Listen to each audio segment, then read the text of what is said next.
How often does a professional writer write? Probably not that much.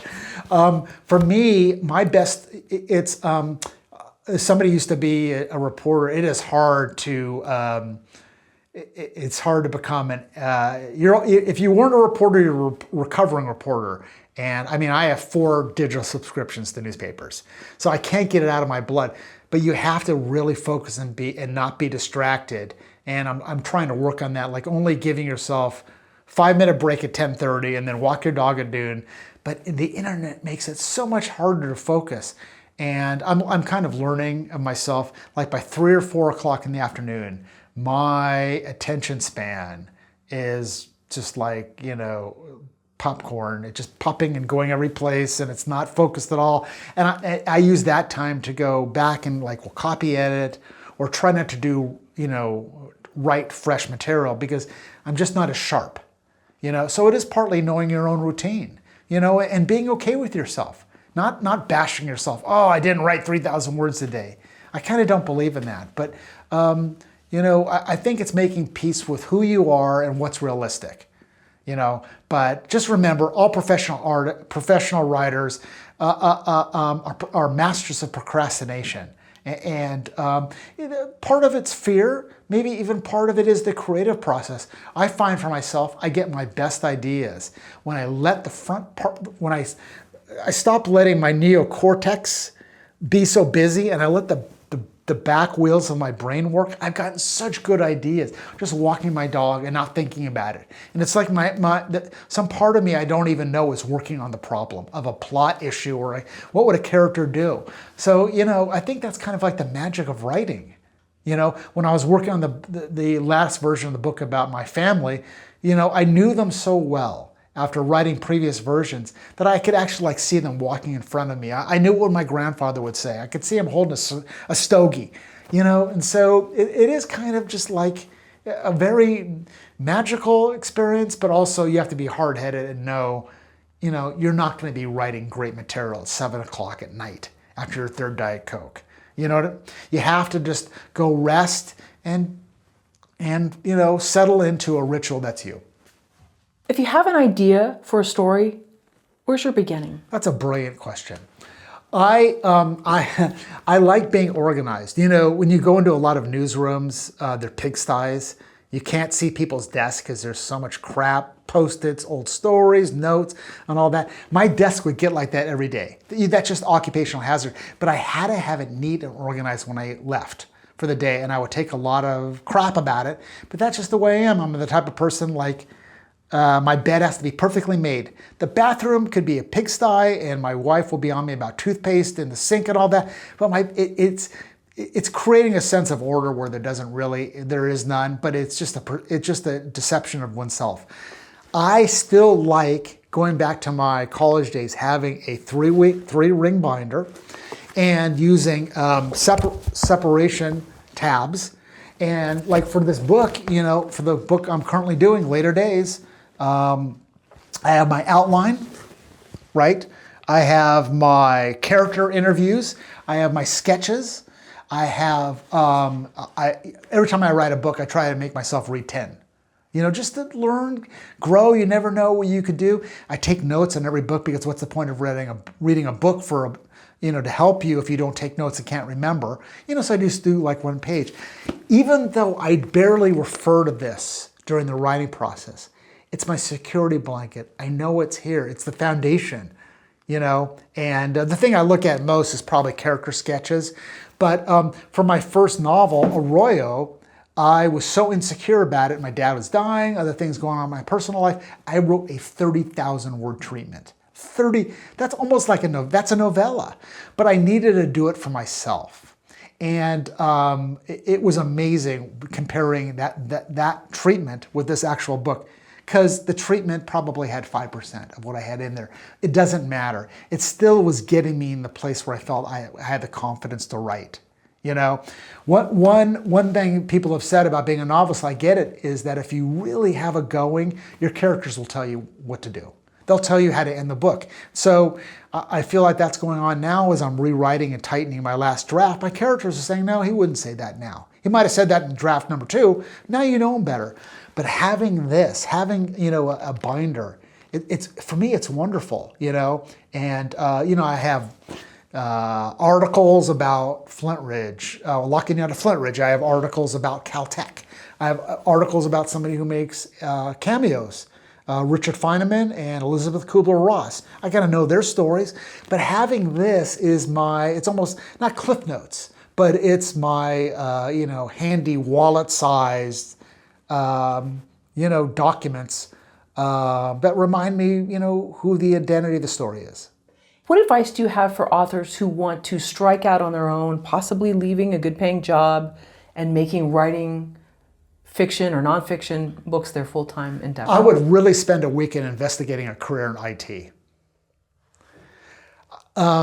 You asked, what advice do you have for somebody that wants to get into it? Yeah, in terms of, let's say, like time management, just knowing who you are as a person. Are you going to be able to fulfill obligations to yourself? Because you mean to write a book, like write a book while they have a full-time job type of a thing? And decide to leave that job and say, well, I'm going to become an author. It's almost, that is a very rarefied breed that people can make a living as a full-time author. Some do, and they've paid their dues. I know one very, very good author. He had 7 unpublished novels before he first got his break. You have to make a living, pay for your family, have some self-worth, have something, I think you should just go in assuming you're not going to be able to make a living out of it. And you're doing it for the fun, for the challenge, for the passion of it. And there's famous writers that work in L.A., where they had a teaching job or a newspaper job, they're working on a book, they're getting up at 4 o'clock in the morning. So they're putting in 3 hours a day before they start their job.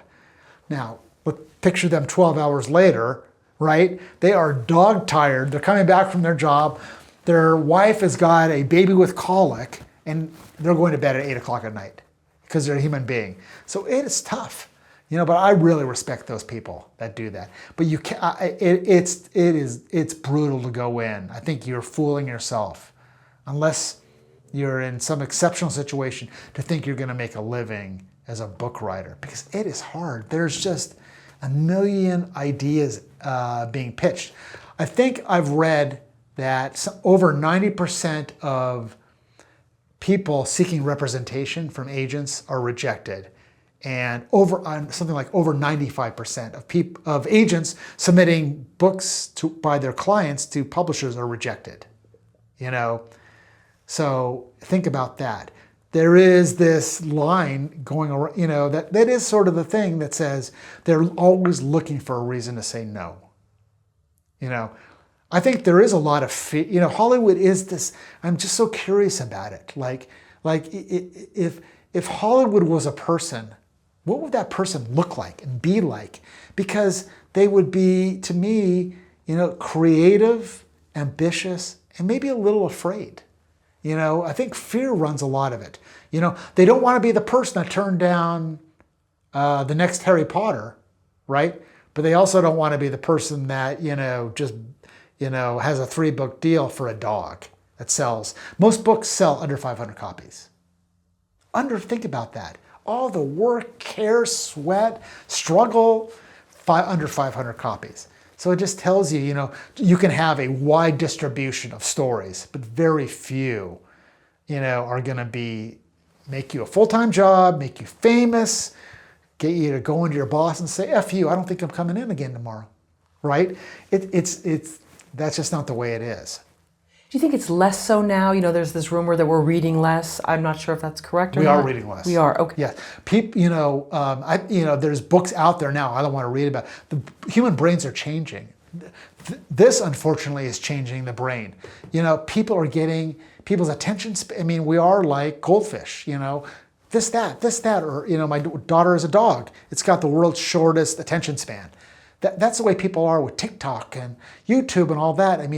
They're so connected to nothing.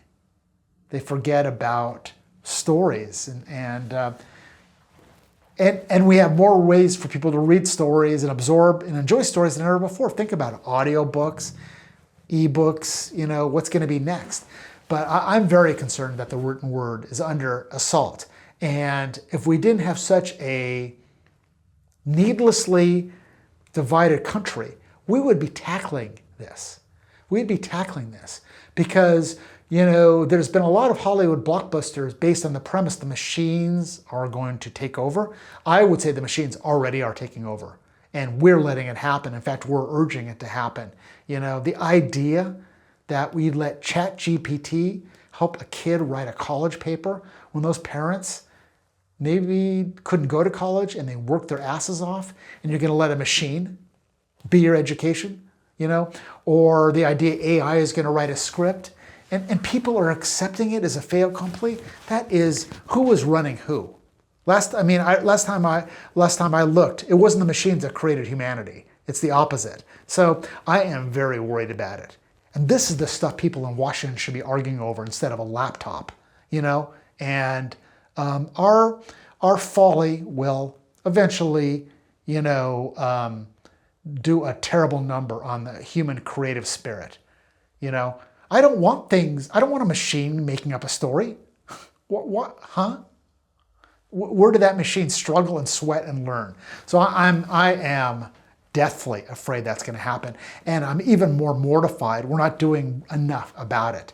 My wife teaches at USC. She sees the effects of technology. They all see the effects of technology, but we're not powerless, So that's the way we are right now. But will there be books in 200 years? I don't know. Probably. But I don't know if people are going to be reading them. Well, there's an experience that you can't get from a screen that you can get from holding that book. It's a different experience. Yes, but what happens if you're holding a book that's been written by a non-human? Sure. So, actually, when I see pictures of like the beautiful women that AI produced, they're not my vision of beautiful. They're too perfect. To me, I think, your imperfections are your perfections. It just crazy that we're letting it happen. We all saw the movie I Love 2001, HAL 2000, but we're just letting HAL 2000 now, run the world. So we better be careful. Because I don't know if they're going to get that genie back in the bottle. You've said previously that survival is sometimes the biggest victory in and of itself. What does survival for an author look like? These are good questions. What does survival look like? Well, hopefully, above survival, I think self-knowledge. It wasn't just all tail chasing. I would hope at the end of this life, before I go back home, people would go, what? That was a pretty darn good piece of writing, and he was a good person, and I wasn't just doing it for myself, and so I do hope that. I do think the most important thing in life is being kind. It's not always the most accommodating with being a writer, but I do hope people will go, what, I like that, that was a beautiful sentence, and he wasn't a jerk. When somebody came to him for help, he was there. He didn't just big time them, So I do try to live that. I've been influenced by other people around me that I've seen go out of their way, to be, try to remember who they were, even as they were achieving things professionally. So the biggest turnoff I could ever see is I've seen authors that that seem so cool and affable and man of the people, and then as soon as those cameras are off, they are absolute animal. There's a great movie called Tin Cup with Kevin Costner, and Don Johnson plays one of these smiling athletes, but as soon as that camera's off, he will not sign a kid's autograph. He'd push them out of the way. I would never want to be that way. And I think you do know everything you need to know about people by the way they treat somebody they, quote, don't need. So I think those two things, I'm, when I'm someday not around, I hope my daughters will go, I miss Dad. They'll look on page 75, there is Dad. You know what I mean?